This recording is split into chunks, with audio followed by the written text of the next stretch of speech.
A mid-level Yakuza, Yoshifumi Nitta, relaxes at home when a large metal pod drops onto his head out of nowhere. After hitting a switch on the block, a naked girl emerges from the pod. Remembering nothing else except her name, Hina, she uses psychokinesis to threaten Nitta into buying her clothes and toys. Nitta soon realizes that he's become her de facto guardian. When Hina asks to enter school, Nitta offers to enter her in a nearby school if she stops using her powers. After an awkward introduction, Hina settles into her new school. However, her power builds up too much and ends up exploding inside Nitta's apartment. Later, Nitta makes use of her powers to clear off a plot of land for his company. After the job is over, Nitta is called in by his Yakuza boss to take revenge on a rival group. He accidentally convinces Hina to do the job for him, and she uses her powers to wipe out the entire enemy office by herself. A blonde girl emerges from a similar pod as Hina single-handedly taking down a street gang and stealing their leader's clothes. Nitta accidentally runs into her at a ramen shop and finds out that she has the same powers as Hina. With help from local homeless contacts, Nitta tracks down the girl, Anzu, and uses Hina to subdue her without further damage. Hina offers to hang out with Anzu one last time before she returns to the future,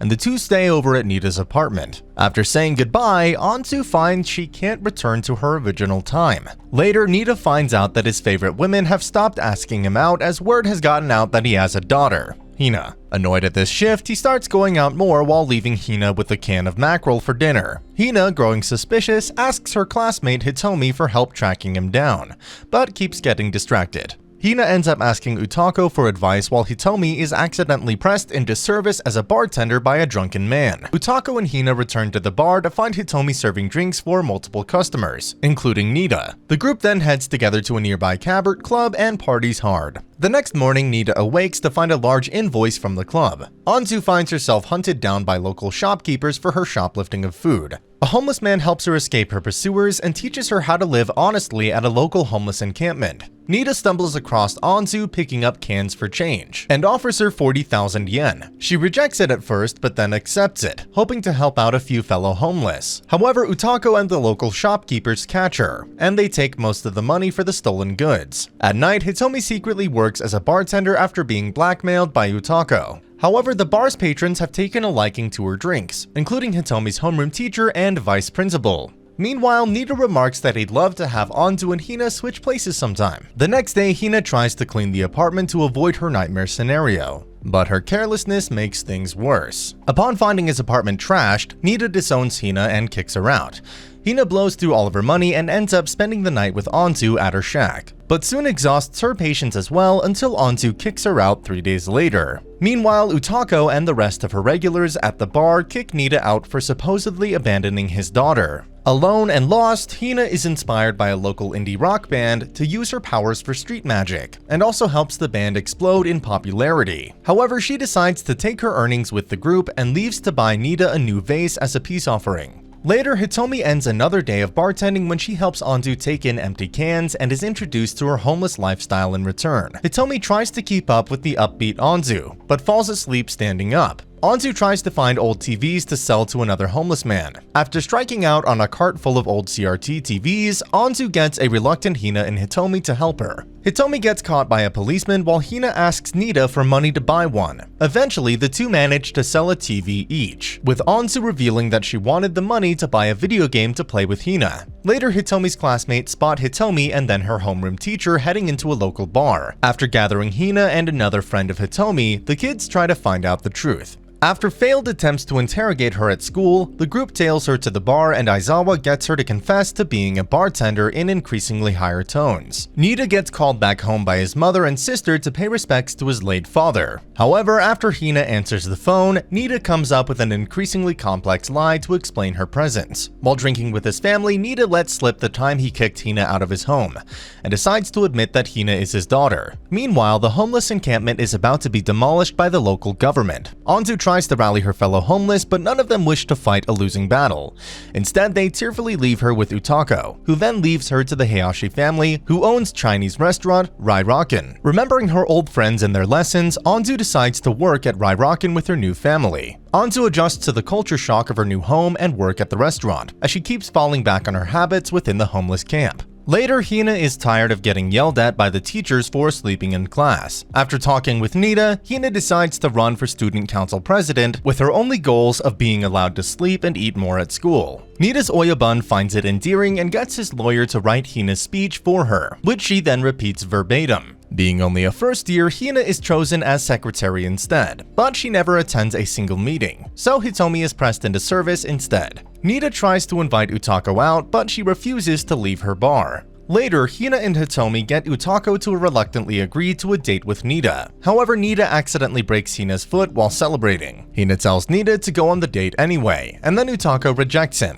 thinking that he's too attached to caring for Hina. Kei Ikaruga, the security chief of the mysterious organization, meets with Anzu in the present day to observe Hina and determine if she has improved after causing massive destruction in their original timeline. To Kei's shock, Hina passes her checklist, and Kei is dismayed to find out that Hina must be returned to her own time after doing so. One day, Hina's classmate, Mami Shinjo, sees Hina using her telekinesis to throw away trash, and tries to learn the secrets of using psychic powers herself. Hina humors her for a couple days, using her own powers to make Mami feel accomplished, but Mami humiliates herself when she tries to demonstrate her powers in class without Hina's help.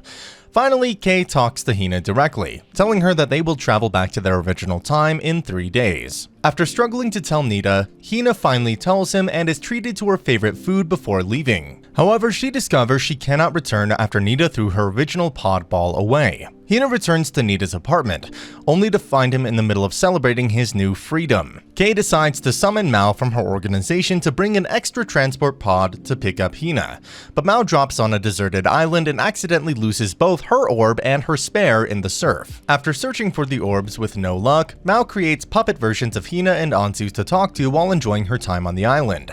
Months later, she breaks down and tosses them away, before creating a makeshift raft and sailing away. Meanwhile, Nitta tries to arrange for his boss to be the next head of the family. After Hina suggests that Nitta should be the new leader, the Oyabun indulges her for a moment before Nitta steers it back to Kiyoshi. However, Sabu already texted Kiyoshi about the first part of their conversation, which leads him to bury Nitta in cement until the Oyabun himself has to clear it up. Kiyoshi awkwardly decides to name Nitta a lieutenant while he's still buried in cement.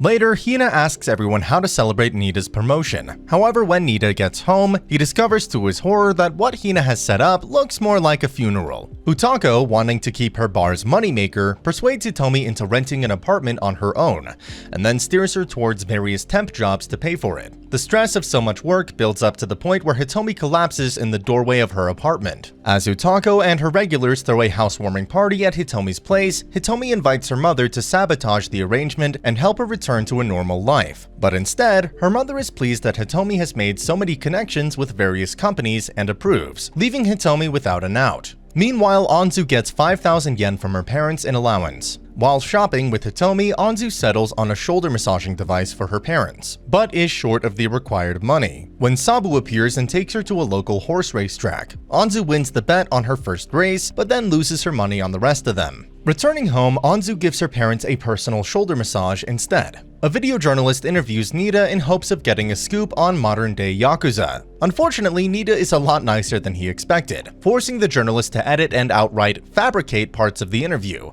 to make Nitta seem more evil. The fake TV special embarrasses Nitta in front of his Yakuza boss. Later, while Hina is out on a ski trip with her class, Anzu stays with Nitta. After getting jealous of Anzu's upbeat attitude, Nitta tries to spoil her and drag her down to Hina's level. However, Anzu's demeanor becomes too much for Nitta, and he instead starts seeing Anzu as the perfect daughter.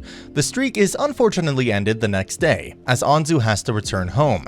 After she leaves, Nitta receives a call that Hina went missing in the mountains during the skiing trip. Hina is lost in the mountains with Hitomi and 2 other classmates. After building an igloo, Hina tries to prove that she can use her powers to help out, but runs out of energy after going hungry. The next morning, the group tries to feed Hina some pretend ikura sushi with snow to raise her spirits.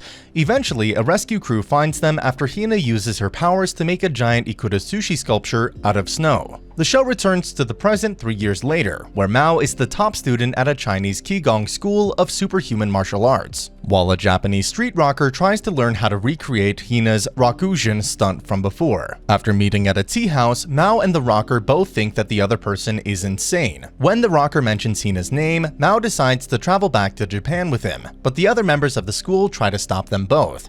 After a big fight, the Sifu of the school tries to use an unfair trial to convince her to stay, but Mao subtly uses her powers to beat it. The Sifu reluctantly allows her to leave Japan to create more branches of the school, while Mao looks forward to meeting her colleagues in the future. And that's the end of the video. As always, if you liked what you saw, subscribe to the channel. I'll be uploading a lot of videos just like this, so I'll see you at the next one.